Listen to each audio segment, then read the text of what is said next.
গুয়াহাটিতে ইডেনের পুনরাবৃত্তি, নজর পেরিয়ে ভক্ত মাঠে ছুটলেন।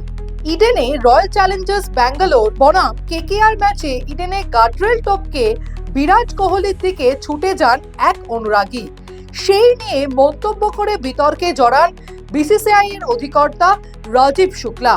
সেই ঘটনার রেশ কাটতে না কাটতেই ফের একবার প্রশ্ন উঠল আইপিএল এর নিরাপত্তা নিয়ে। গতকাল গুয়াহাটির অসম ক্রিকেট অ্যাসোসিয়েশনের স্টেডিয়ামে মুখোমুখি হয়েছিল কেকেআর এবং রাজস্থান রয়্যালস। সেই ম্যাচে রাজস্থানের অধিনায়ক হিসেবে মাঠে নামেন রায়ান পরাগ।